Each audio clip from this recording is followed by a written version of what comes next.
Hello friends, hope आप ठीक से होंगे, अच्छे से होंगे।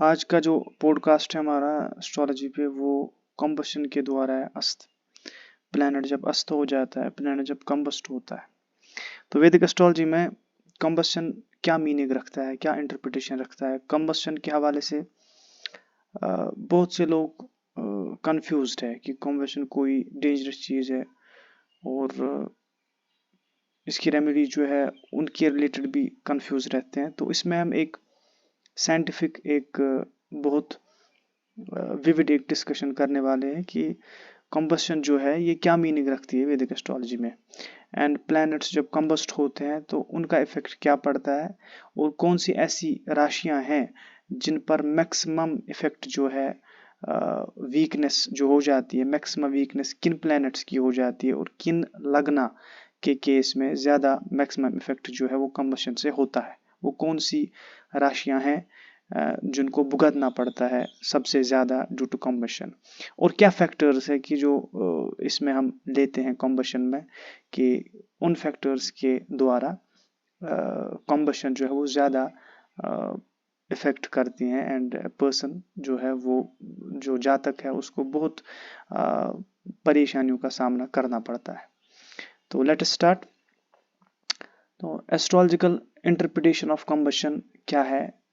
कॉम्बशन का इंटरप्रिटेशन सिंपल इतना है कि हमारी कुछ डिग्रीज होती हैं एस्ट्रोलॉजी में।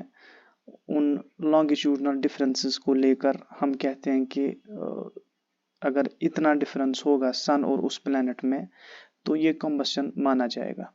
तो एज अ कंक्लूजन इसको इस तरह से समझा जा सकता है कि प्लैनेट जो है जब वो बहुत नज़दीक आता है सन के राशि में, वो नज़दीक कितना आए, जो नियरनेस है किसी प्लैनेट की 14 डिग्रीज है, 14 डिग्रीज पे कंबस्ट वो होता है, यानी 14 डिग्रीज विद इन द सन और उस प्लैनेट के बीच जो लॉन्गिट्यूडनल डिफरेंस होगी वो 14 डिग्रीज होनी चाहिए। अगर 14 डिग्रीज होगी तो कंबस्ट होगा। अगर 14 डिग्री से अलावा एक्स्ट्रा वो डिफरेंस आया between degree of sun and degree of the planet, तो वो फिर कंबस्ट नहीं है। इसी तरह से कोई प्लैनेट है जिसकी जो डिग्री ऑफ कंबशन है वो 10 डिग्रीज है, यानी इसका मीनिंग ये है कि जो सन की डिग्री होती है किसी चार्ट में, अगर उस डिग्री को और उस प्लैनेट की डिग्री को सब्ट्रैक्ट किया जाए, उसकी लॉन्गिट्यूडनल डिफरेंस देखी जाए, तो उस केस में जो कंबशन है विद इन 10 डिग्रीज होनी चाहिए, तो तब वो प्लैनेट कंबस्ट माना जाएगा। अब अगर 14 डिग्रीज हर कोई प्लैनेट, अगर कोई, चूंकि कंबशन जो है यूजुअली 10 डिग्रीज से स्टार्ट होती है, मिनिमम 10 डिग्री से ऊपर ऊपर आती है, तो अक्सर हम देखते हैं कि कोई प्लैनेट 14 डिग्रीज है राशि में जब बर्थ हो जाती है जातक की, और उसी टाइम जो है 14 डिग्री सन भी है, तो यहाँ पर कॉम्बशन मतलब सीधी की सीधी है। तो फिर डिग्रीज ऑफ कॉम्बशन है कि कॉम्बशन जो कॉम्बशन है कितना इफेक्ट करता है।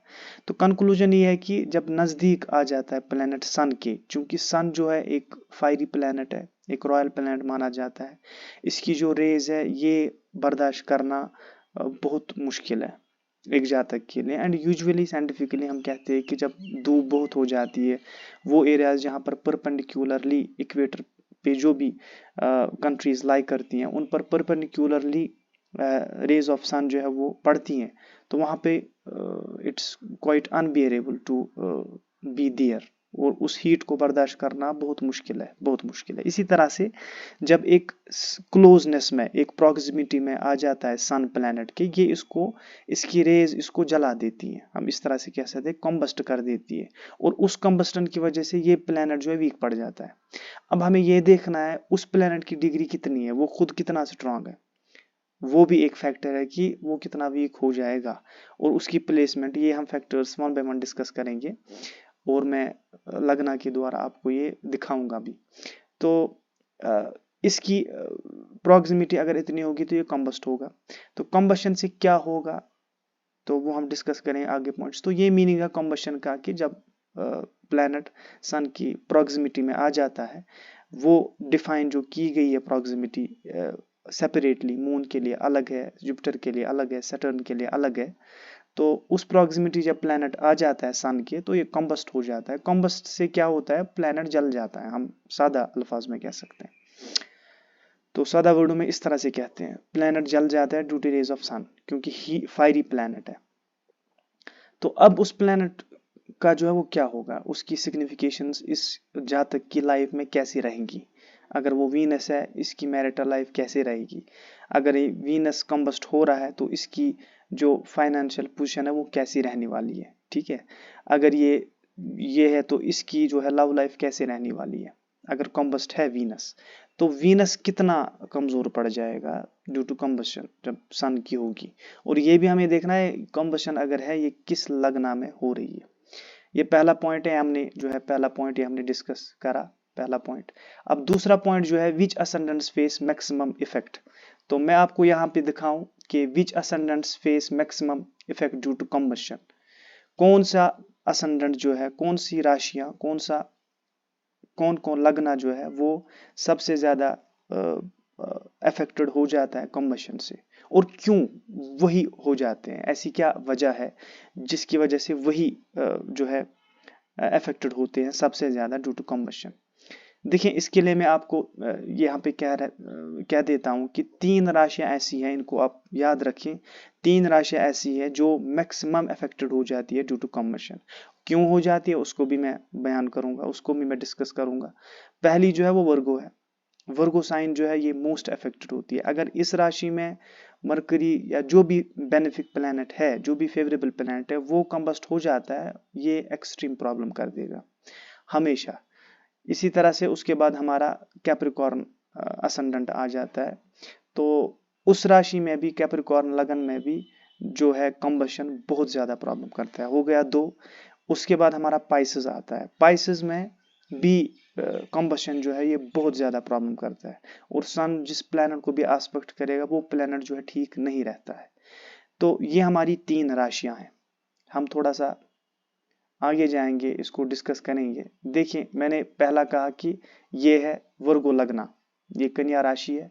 कन्या राशि जो है इसमें जो सन है हमारा, जो सन है ये 12वें का स्वामी है। तो सन जो है ये मेलेफिक प्लैनेट है, ठीक है, ये मारक है ना, मारक।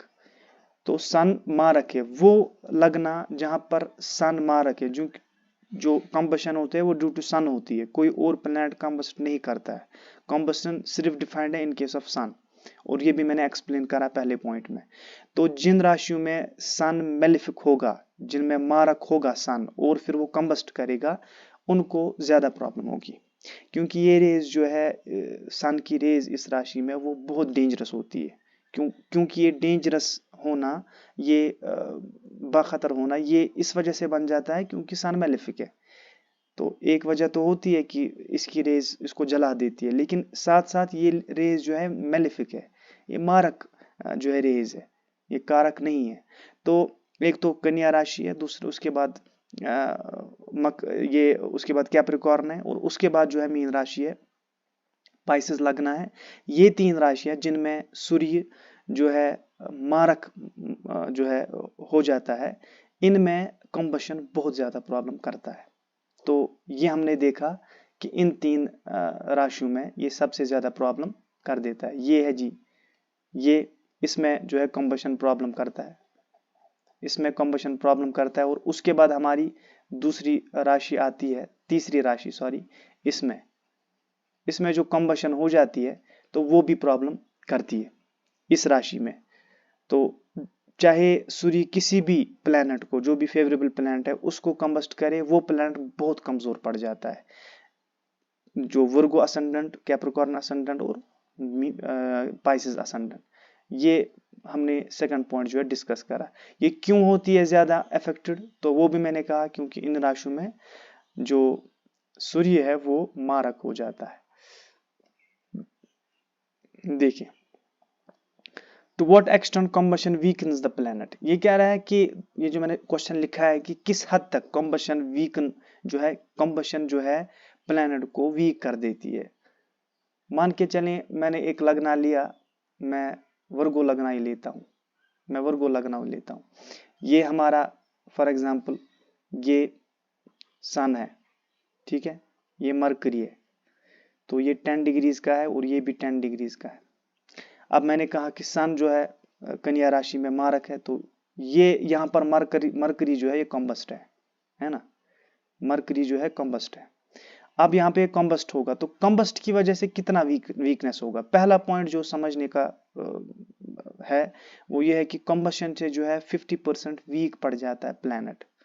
कॉम्बशन से प्लैनेट जो है वो 50% जो है वो वीक पड़ जाता है due to combustion in every ascendant. जो भी लग्न हमारा है, मेष लग्न से लेकर मीन राशि तक जो भी प्लैनेट है वो कॉम्बशन की वजह से 50% वीक पड़ जाता है, ठीक।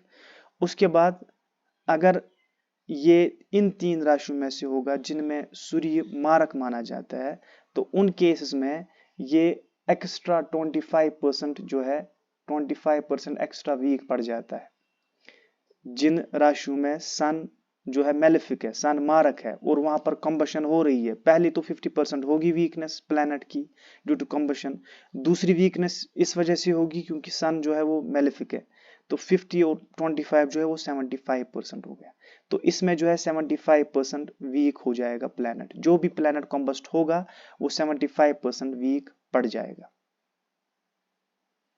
आप पॉइंट समझ रहे हैं। तो इसको जो है हम लेके जाएंगे यहाँ तक। ये कैप्रिकॉर्न है, अगर इसमें कॉम्बस्ट हो गया कोई प्लैनेट जो 75% जो है वो वीक पड़ जाएगा। इसी तरह से हमारा मीन राशि है, यहाँ पर भी कितना 75% प्लैनेट जो है वो वीक पड़ जाएगा। जो भी प्लैनेट हो जो कॉम्बस्ट होगा वो वीक पड़ जाएगा 75%, ठीक है। अब यहाँ पे दूसरा पॉइंट हमारा आता है जो डिस्कस किए जाने लायक है, वो ये है कि लेट मी सी देखिए यहाँ पर हम यही लेंगे, मरकरी है और यहाँ पे सन है। सन जो है 9 डिग्रीज है और मरकरी भी 9 डिग्रीज है, ये कॉम्बस्ट है। तो अब जो है सन की वजह से मरकरी कॉम्बस्ट है, तो अब क्या होगा यहाँ पे ड्यू टू कॉम्बशन पहले मरकरी की 50% वीकनेस होगी। अब प्लेसमेंट गलत है, ये जो है 8वें भाव में है, ये मार्क स्थान है, ये घर जो है ये हाउस जो है मेलेफिक हाउस है। यहाँ पे प्लैनेट जो है प्लेसमेंट उसकी ठीक नहीं होती। उसका मीनिंग ये है कि प्लैनेट बाय प्लेसमेंट वीक है और कुछ नहीं है। लेकिन इससे वीक पड़ जाता है प्लैनेट, जो ये प्लेसमेंट है प्लैनेट की इससे वीक पड़ जाता है, तो उसकी वजह से और 50% वीकनेस हो जाती है प्लैनेट। अब हम उसको फुली हम नहीं कह सकते 50% वीक होगा, लेकिन जो सिग्निफिकेशंस होंगी मरकरी की, जो ये लगना है इसमें जो सिग्निफिकेशंस है मरकरी की, वो जनरल फॉर्चून है, वो स्पिरिचुअलिटी है, वो जो है फादर के साथ रिलेशनशिप है, ठीक है, वो स्पिरिचुअलिटी है, वो फॉरेन ट्रैवल है अब्रॉड। तो ये सारी जो सिग्निफिकेशंस है ये सारी डिस्टर्ब हो जाएंगी ड्यू टू कॉम्बशन। यहाँ पे मरकरी पहले 50% वीक हो जाएगा ड्यू टू कॉम्बशन। उसके बाद हम सन को देखेंगे, सन मेलिफिक है, सन मारक है, अब एक्स्ट्रा 25% वीक हो जाएगा, तो हो गया 75%। और जो मरकरी है इसकी प्लेसमेंट भी ठीक नहीं है, तो उस वजह से जो है 50% मरकरी जो है ये वीक पड़ जाता है इन द सेंस की इसकी जो सिग्निफिकेशंस है वो नहीं मिलती जातक को, वो एंजॉय नहीं कर पाएगा मरकरी की वो सिग्निफिकेशंस। फिर यहाँ पर रेमेडी क्या है, तो वो कंसल्टेशन में डिटेल में बताई जाती है कि हमें मरकरी को किस तरह से ठीक करना है यहाँ पे, ताकि जो प्रॉब्लम्स है वो जातक जो है उससे बच जाए। तो जो मैंने यहाँ पे एक्सप्लेन किया इसी तरह से मीन राशि में भी होगा, इसी तरह से कन्या राशि में भी होगा। उसके बाद हम जाएंगे अपने ब्लैक बोर्ड पे जो हमारा पॉइंट लिखना है। तो ये हमने देखा कि to what extent combustion weakens the planet, ये किस हद तक वीक कर देता है, इसका आंसर हमने दिया। तो ये क्वेश्चन भी हो गया, ये क्वेश्चन भी हो गया। उसके बाद हम कॉम्बस्टेड प्लैनेट एंड ट्रिपल ट्रांजिट, तो ये दूसरा पॉइंट है कि ट्रिपल ट्रांजिट जो है जब एफ्लिक्शन हो जाती है from transit to natal chart, from transit to transit and from natal chart to transit, इसको हम ट्रिपल ट्रांजिट कहते हैं। जब कोई प्लैनेट जो है जन्म कुंडली में ये अस्त हो, ये कॉम्बस्ट हो, ये सर्वाइव नहीं कर पाता, जहाँ तक को बहुत प्रॉब्लम्स, अगर उसका मरकरी वीक है, मेंटली डिस्टर्ब होगा, और किस जो है घर का वो स्वामी होगा, उस घर के जो रिलेटेड सिग्निफिकेशंस है वो सारी डिस्टर्ब हो जाएंगी। मेडिकली भी आदमी डिस्टर्ब हो जाएगा, और जो सिग्निफिकेशंस हैं उनमें भी वो डिस्टर्ब हो जाएगा, क्योंकि कम्बस्ट प्लैनेट जो होता है, ये ट्रिपल ट्रांजिट जब होगा, मेलेफिक इन्फ्लुएंस जब आ जाएगा इस कम्बस्टेड प्लैनेट पे इन द ट्रांजिट, और ट्रिपल ट्रांजिट ये होगा, स्पेशली ट्रिपल ट्रांजिट जब होगा, तो ये प्लैनेट जो है वो डिफेंड नहीं कर पाता है जब कम्बस्ट प्लैनेट होता है। तो ये दूसरा एक पॉइंट है। तो ये भी हो गया। उसके बाद कम्बस्टेड प्लैनेट एंड ट्रांजिट, ट्रांजिट होगा फॉर एग्जांपल, अगर सिंपल ट्रांजिट होगा उसमें भी सिग्निफिकेशंस डिस्टर्ब हो जाती है। जो प्लैनेट कम्बस्ट होगा जन्म कुंडली में, तो वो प्रॉब्लम ही करता है। उसकी सिग्निफिकेशंस अगर हम मंथ का ही ले फॉर एग्जांपल, या किसी का सैटर्न जो है वो कम्बस्ट हो गया सैटर्न किसी का, वो बेनिफिक है, ट्रांजिट में वो नेटल चार्ट में भी कम्बस्ट था, या नेटल चार्ट में कम्बस्ट नहीं था, वो सिर्फ ट्रांजिट में कम्बस्ट हो रहा है, तो उससे कोई प्रॉब्लम नहीं होगी। अगर वो सिर्फ ट्रांजिट में कम्बस्ट हो रहा है, बर्थ चार्ट में वो स्ट्रांग है, तो कोई प्रॉब्लम जातक को नहीं होगी। लेकिन अगर वो जन्म कुंडली में भी कम्बस्ट है, सैटर्न फॉर एग्जांपल, अगर सैटर्न जन्म कुंडली में भी कम्बस्ट है और वो ट्रांजिट में भी कम्बस्ट हो रहा है, तो उस वक्त जो है जातक को प्रॉब्लम्स जो है उठानी पड़ेगी, उसमें कोई शक नहीं है। तो ये हमारा हो गया दूसरा पॉइंट इस हवाले से। उसके बाद कम्बस्टेड प्लैनेट एंड अंतरदशा, जो हमारा ये है, चाहे हमारी महादशा है अंतरदशा है, तो किस में जो है अगर कम्बस्टेड प्लैनेट है, मान के चले हम मरकरी मानेंगे, हम बुध मानेंगे कन्या राशि के केस में, अगर बुध जो है कम्बस्ट है, ये आदमी ठीक नहीं रहता है, इसकी बहुत समस्या रहती है, चाहे वो कम्बशन फिर 6th हाउस में हो रही हो, 8th हाउस में, या 12th हाउस में हो रही हो, या जो हमारा केंद्र जो हमारे स्थान है उनमें हो रहा हो, तो कम्बशन जो भी हो कन्या राशि के केस में फॉर एग्जांपल, तो वहां पे जो है जहाँ तक उस वो डिस्टर्ब रहता है।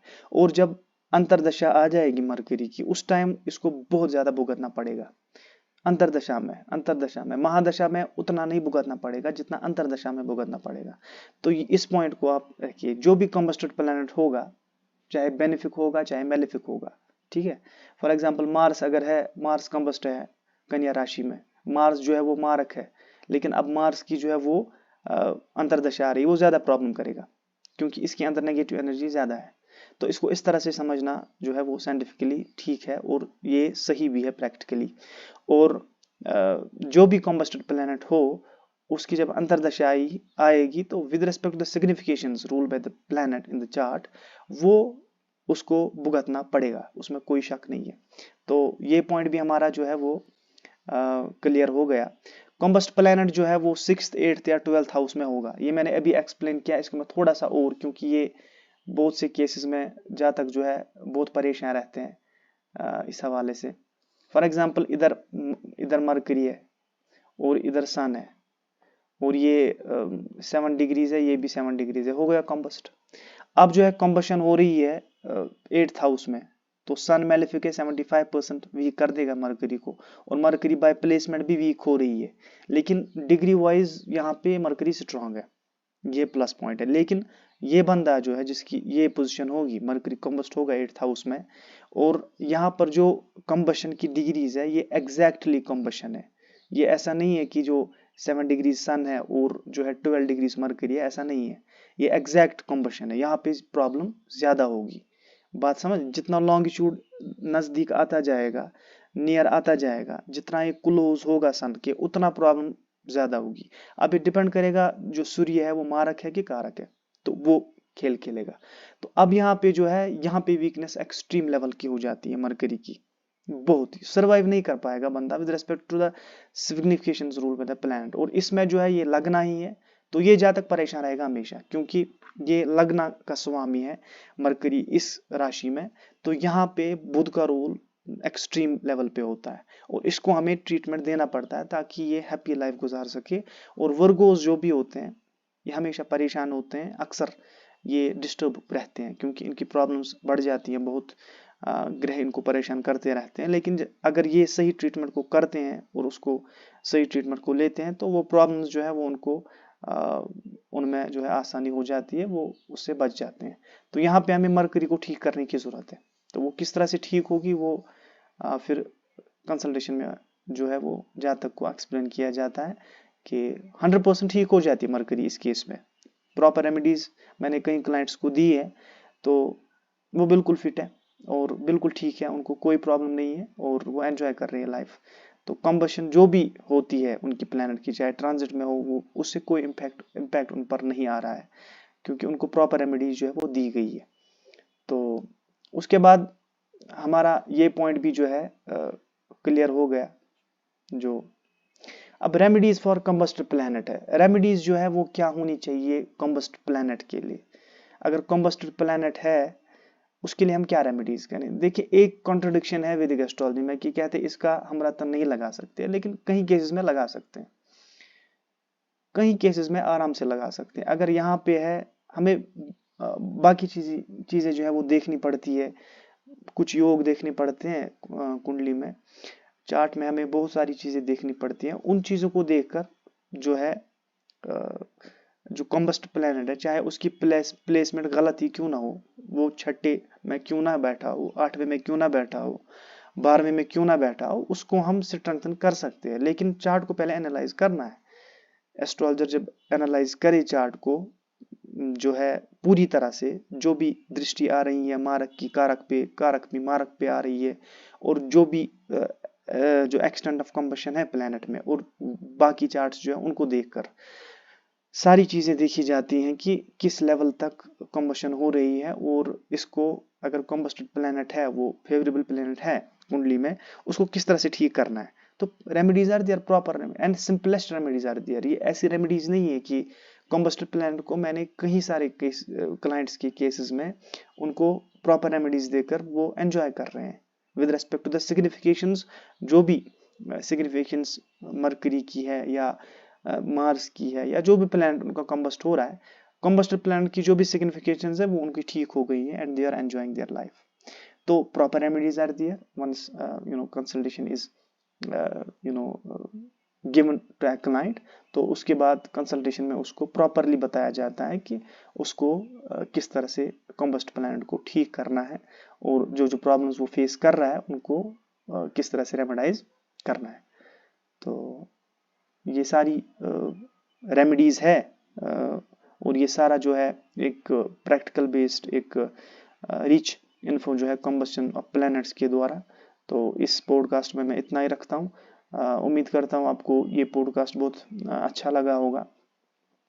कमेंट सेक्शन में कह दीजिएगा नेक्स्ट पॉडकास्ट आप किस पे चाहते हैं, जो इन्फो आप चाहते हैं कि हो वो किस पर आप चाहते हैं, ताकि उस रिलेटेड में आपके साथ वो पॉडकास्ट जो है उसका इंटरेक्शन करूं। तो चैनल को सब्सक्राइब कीजिएगा जो डिस्क्रिप्शन में है, ज़्यादा से ज़्यादा चैनल को सब्सक्राइब कीजिएगा ताकि अपकमिंग वीडियोस आप देख सकें, और जो भी इन्फो है, रिसर्च बेस्ड इन्फो है वैदिक एस्ट्रोलॉजी पे, उसको आप फ्रीली एक्सेस कर पाए। तो जब फ्रीली एक्सेस करेंगे तो फ्रीली सब्सक्राइब भी जो है वो करना ज़रूरी बनता है। तो इस पॉडकास्ट में इतना ही, धन्यवाद।